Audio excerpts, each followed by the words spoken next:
Hey guys, how y'all doing? So you know how everybody and their grandmother has sinusitis? Acid reflux is one of those really common illnesses that I hear a lot about, and I've had my own experiences with it. So I'm going to talk a little bit about it today.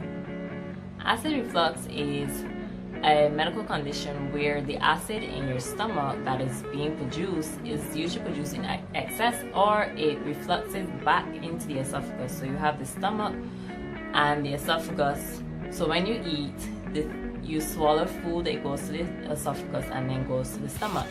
So that acid refluxes back and irritates the esophagus. Symptoms usually include heartburn or chest pain. People might even complain of shortness of breath at times, burning in the back of the throat, burping up acidic content, sore throat, as well as anxiety related to the symptoms. So just this week I was talking to a patient about his experience with acid reflux, and he was telling me about all the different blood tests and investigations that he had to get done, because sometimes the pain would be so bad in his chest that he would think he was having a heart attack. So there was a lot of anxiety related to his symptoms. But then he started to get so excited telling me about his experience after changing his diet and lifestyle, and how he has been feeling so much better, and now he just wants to tell everybody about it. So we're going to talk a little bit about those practical dietary and lifestyle changes today. I've had my own struggles with acid reflux, and just this week I had a bit of a flare up because I fell into the bad habit of missing meals again. And so it's really important for us to make those lifestyle changes and dietary changes to avoid falling into that bad habit. So usually in the medical community, we would treat acid reflux with medications, but at the get-go, we want to have those dietary and lifestyle changes in our patients' lives. And sometimes investigations may also need to be done, such as endoscopy, which is a tube that goes down into the throat and into the esophagus. Or you may also need to get H. pylori test, which is a bacterium that can worsen and cause more irritation in the stomach and the esophagus and causes persistent symptoms. So that will be treated with specific medication. So let's get into the meat of the matter. In terms of dietary and lifestyle changes, just a few practical tips you can implement to avoid and treat acid reflux.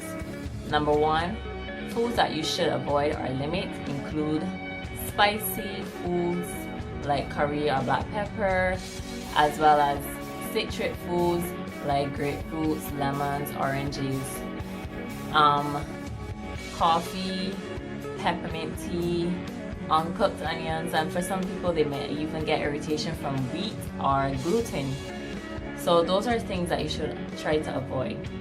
Foods that you should eat include anti-inflammatory foods like turmeric, ginger, blueberries or berries in general. Eat more green leafy vegetables like broccoli, spinach, kale. Eat beetroots and carrots, but try to implement more anti-inflammatory foods into your diet. Thirdly, you want to eat smaller meals and probably try to eat slower and eat more regularly.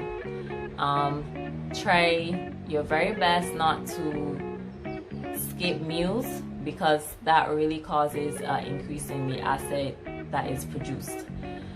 And if possible, I recently started using a food diary and like a reminder to say, hey, have you eaten yet? And documenting what you have eaten to keep track with your diet. Next, try your very best not to eat within 2 hours of lying down or sleeping. And lastly, I want to encourage us to create a healthy relationship with our food.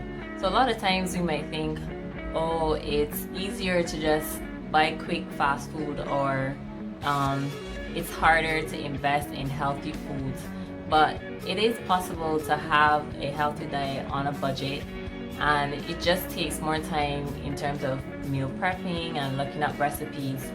And the thing about food is that we don't want to put anything toxic in our bodies but we rather want to nourish our bodies and feed our bodies with good healthy things, because just the same way that you don't want to have toxic situations or people or environments in our space, the same way we don't want to have toxic food placed in our bodies.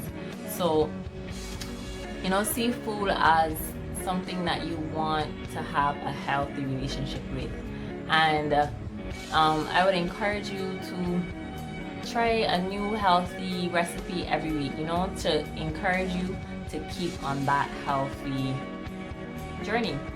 Yeah, so those are my few tips, and I also just want to remind you guys today that you have to take care of yourself, your mind, your soul, your body, in order for you to take care of others, and for you to really walk in that purpose. It's really important for you to take care of yourself so you can pour into others.